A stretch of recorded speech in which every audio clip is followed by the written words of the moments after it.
Halo sahabat anime, apa kabar semuanya? Akhirnya kita bertemu lagi di Putra Jiwa Channel.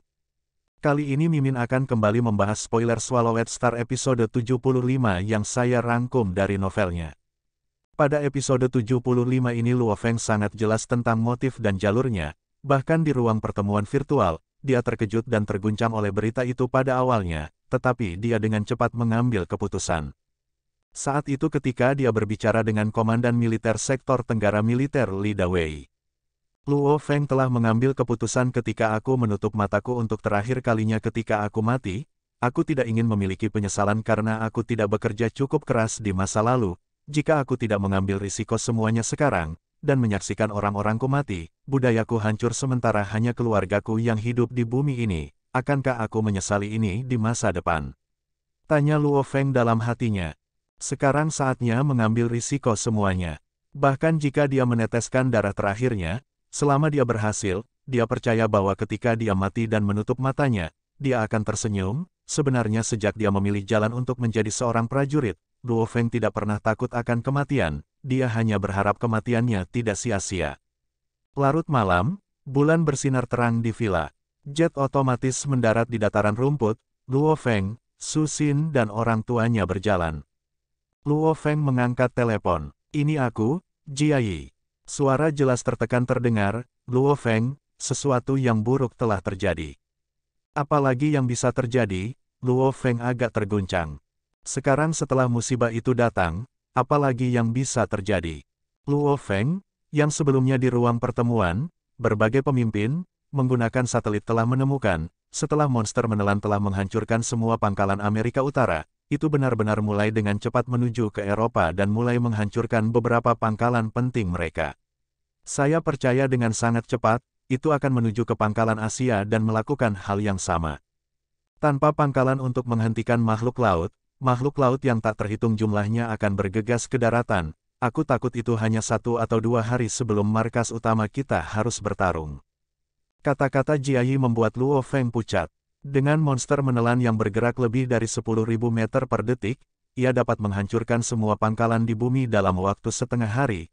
Ketika itu terjadi, makhluk laut yang tak terhitung jumlahnya akan dengan cepat mengikuti sungai dan membunuh daratan. Bahkan jika kita bertarung habis-habisan, aku takut perjuangan umat manusia akan bertahan paling lama, 3 hari. 3 hari sebelum setengah dari kita dihancurkan. 7 hari, semua orang akan pergi. Aku pikir kita punya 1 bulan. Luo Feng menggelengkan kepalanya dengan tak percaya. Di sektor ini, Luo Hongguo dan istrinya, bersama dengan Su Xin, semua terkejut dengan ekspresi Luo Feng. Sejak Luo Feng mencapai posisi dan statusnya, mereka belum pernah melihatnya begitu tertekan. Benar, saya juga berpikir kita punya waktu, suara Jia Yi rendah dan serius, penuh dengan rasa sakit dan penderitaan. Mengapa? Kenapa begitu seperti ini? Luo Feng bingung. Terlalu sedikit waktu. Terlalu sedikit. Awalnya jika monster yang menelan itu bergerak perlahan, memakan beberapa pangkalan setiap hari, umat manusia akan memiliki lebih banyak waktu. Tapi sekarang, monster itu benar-benar bersiap untuk menghancurkan semua pangkalan manusia dalam waktu setengah hari, memungkinkan makhluk laut yang tak terhitung jumlahnya untuk menyerang manusia. Itu terlalu kejam. Namun, Luo Feng mengerti, jika dia adalah binatang yang menelan, dia juga akan dengan cepat menghancurkan musuh-musuhnya, dan dengan nyaman melahap yang lainnya. Luo Feng, monster yang menelan akan menghancurkan basis, bersama dengan meriam laser. Itu terlalu cerdas, memiliki kecerdasan, sangat jelas meriam laser berbahaya bagi makhluk tingkat kaisar. Itu sebabnya ia dengan mudah menggunakan balok emasnya untuk menghancurkan meriam. Jia Yi berkata, itu bahkan terlalu malas untuk mengejar tentara yang melarikan diri. Itu memungkinkan monster tingkat kaisar melakukan pekerjaan itu. Dikejar oleh makhluk tingkat kaisar, bahkan pasukan yang jumlahnya puluhan ribu akan mati. Untuk membunuh monster tingkat kaisar, adalah menyelamatkan lebih dari 10.000 orang atau lebih. Jia Yi berkata, dan 1 wakil saja tidak memiliki jaminan untuk membunuh monster tingkat kaisar. Dalam waktu sesingkat, Luo Feng harus secepatnya pergi ke reruntuhan arkeolog dan kembali dengan cepat. Ketika saatnya tiba, Luo Feng harus cepat membangun senjata dan langsung diserahkan kepada Babata. Dia harus melakukan pembantaian monster level kaisar. Jika kamu ingin membantai manusia, maka aku akan membantai kalian semua. Tatapan Luo Feng sedingin es, belum pernah terjadi sebelumnya. Pada saat seperti ini, dia sendiri akan menjadi lebih gila. Dipaksa ke tepi jurang seperti itu, tanpa tempat untuk lari. Luo Feng berpikir, betapa gilanya binatang menelan itu. Kita akan melaksanakan rencana hulu ledak nuklir hari ini. Jiayi berkata, jika kita bisa membunuh binatang menelan itu, kita akan memiliki harapan. Saat ini di Eropa, melihat arahnya, ia akan dengan cepat menuju ke sisi Rusia. Ketika itu terjadi, kami akan melaksanakan rencana nuklir di Rusia. Luo Feng mengangguk. Sebelum periode Grand Nirvana, Rusia adalah negara terbesar di dunia. Namun, selama usia kota markas, daerah tidak memiliki arti. Manusia hanya bisa hidup di pangkalan. Dan populasi di Rusia lebih rendah. Basis semua dibangun di lempeng benua, itu sebabnya ada lebih dari 10 juta kilometer persegi ruang tidak berpenghuni di mana itu akan ideal untuk melakukan serangan hulu ledak nuklir. Malam ini Luo Feng diam-diam berdoa di dalam hatinya. Itu adalah waktu yang sangat penting, tidak ada waktu untuk dibuang sama sekali bagi Luo Feng. Ayah, Ibu, kalian semua harus tetap di rumah, tidak peduli bahaya, Anda hanya harus memasuki ruang gravitasi lantai 2. Luo Feng menekankan, bahan dari ruang gravitasi itu sangat tahan lama, bahkan seorang prajurit tingkat bintang akan kesulitan mencoba. Itu semua adalah alat pelatihan untuk seorang prajurit tingkat bintang. Di dalam ruang gravitasi, mereka akan jauh lebih aman. Babata, atur ruang gravitasi untuk orang tuaku, kakakku, Zennan dan Susin. Luo Feng berkata, atur gravitasi ke satu waktu normal. Efisiensi Babata sangat tinggi, dia bisa mengendalikannya langsung dari kejauhan. Luo Hongguo, Gong Xinlan berkata kepadanya saat mereka kembali setelah mengetahui tingkat rumitnya masalahnya. Hanya Luo Hua dan Zennan yang tidak terlalu jelas tentang apa yang terjadi.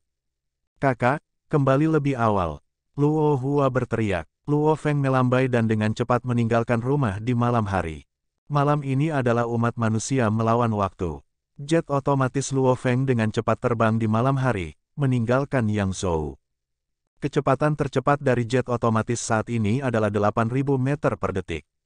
Berapa lama yang diperlukan untuk mencapai reruntuhan arkeologi 12? Luo Feng bertanya. Kecepatan dasar jet otomatis ini tidak terlalu cepat, namun, selama waktu luangnya, Babata telah menyimpan jet di ruang virtualnya dan membuat beberapa penyesuaian. Kecepatannya segera naik, dari 10 kali kecepatan suara naik langsung ke 8.000 meter per detik. Mengikuti kata-kata Babata, peningkatan ini tidak dihitung sebagai apapun, untuk dapat terbang di alam semesta, bagi sebuah kapal untuk dapat melaju dengan kecepatan ringan adalah hal yang paling mendasar yang pernah ada, dibandingkan dengan kecepatan cahaya, kecepatan mereka saat ini tidak ada artinya. Luo Feng tidak banyak bicara, dia tidak punya tempat dibandingkan dengan Babata yang berasal dari peradaban yang lebih tinggi di alam semesta atau AI yang hidup. Peningkatan seperti itu memang mudah. Untuk mencapai reruntuhan arkeolog nomor 12, akan memakan waktu sekitar 20 menit, kata Babata. Ponsel Luo Feng berdering, dia memeriksa, itu adalah panggilan kepala Hong. Halo, Luo Feng mengangkat telepon. Luo Feng, ada sesuatu yang perlu kita korbankan. Suara Hong terdengar. Silakan bicara kepala, kata Luo Feng tanpa ragu-ragu.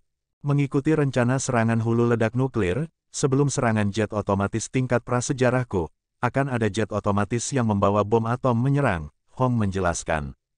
Luo Feng sedikit mengangguk ketika dia mendengar. Jet otomatis tingkat prasejarah Hong, adalah jet unik dari bela diri Jixian yang berbentuk segitiga. Sama seperti Luo Feng, negara-negara lain semuanya memiliki jet otomatis berbentuk cakram, untuk memungkinkan jet otomatis Hong tidak menimbulkan kecurigaan. Mereka perlu memiliki lebih banyak kapal perang segitiga yang membawa bom atom untuk menyerang terlebih dahulu, membuat makhluk itu menurunkan penjagaannya. Beberapa puluh ribu ton bom atom, bahkan Luo Feng, Hong atau Lei Shen, mereka bahkan tidak akan mengganggunya. Apalagi binatang yang menelan. Kami ingin menggunakan jet otomatis segitiga lainnya untuk membawa bom atom untuk menyerang. Binatang itu akan menyadari bahwa serangan itu tidak memiliki bahaya. Mata Luo Feng berbinar, setelah itu, kami tiba-tiba akan mengirim apa yang tampak seperti serangan tidak berbahaya lainnya, tetapi dengan ledakan yang jauh lebih kuat. Luo Feng memikirkannya dan menyetujuinya adalah rencana yang bagus. Tampaknya sederhana, dan mudah untuk berhasil. Luo Feng, tidak ada terlalu banyak jet otomatis dari bela diri Jixian. Hong berkata, aku harus mencapai medan perang dalam waktu sesingkat mungkin. Saya harap jet otomatis Anda dapat digunakan sebagai salah satu umpan meriam kami. Tidak masalah, kata Luo Feng tanpa ragu-ragu. Satu jet otomatis tidak berarti banyak bagi Luo Feng, apalagi selama krisis seperti itu. Bahkan Hong rela mengorbankan jet otomatis levelnya yang lebih tinggi, bagaimana dia bisa menyelesaikan tentang itu. Jet otomatis Anda sebenarnya memiliki perintah pintu belakang, saya dapat mengendalikannya dari jauh. Hong berkata, saya akan mulai mengendalikannya sekarang, apakah Anda saat ini di dalam jet atau keluar?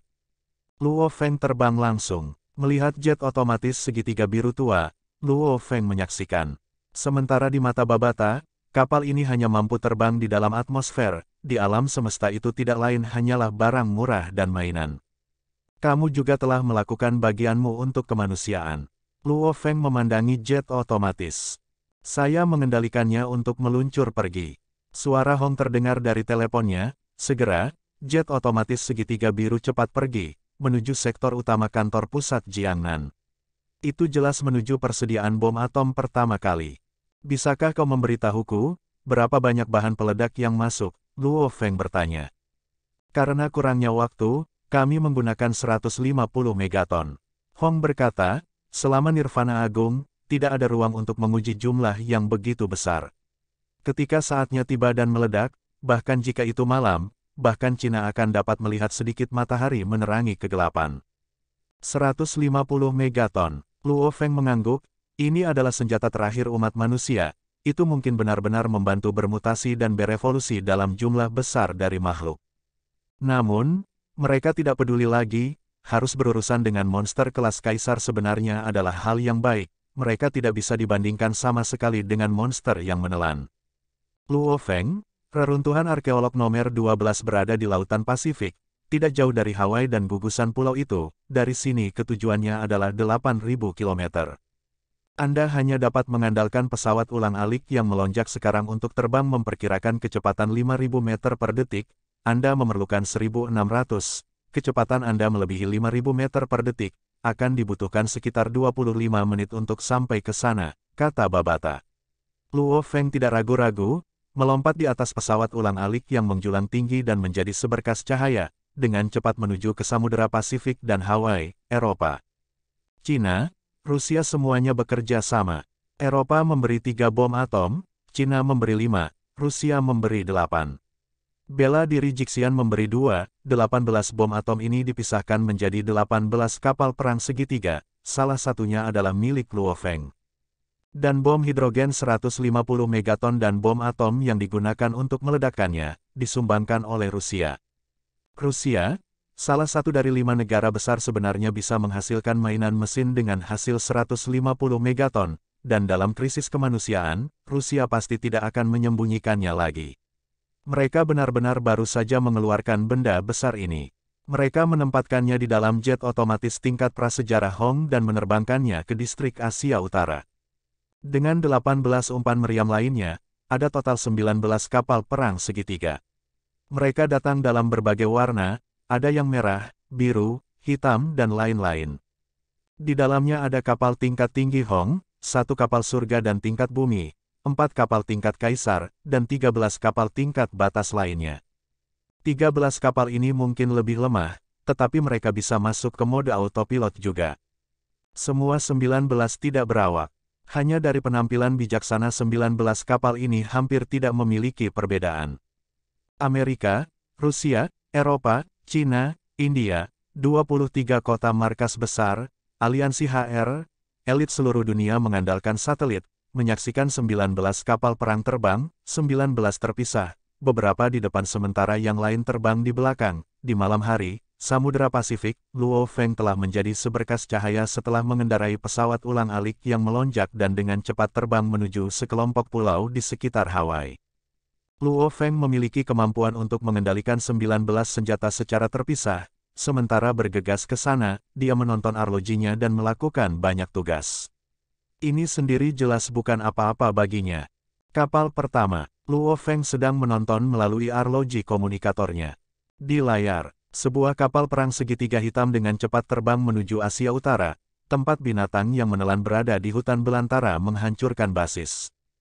Asia Utara, binatang hitam yang panjangnya lebih dari 180 meter, cakarnya melambai dan terbang dengan cepat ke langit di atas, pupil emasnya sedingin es.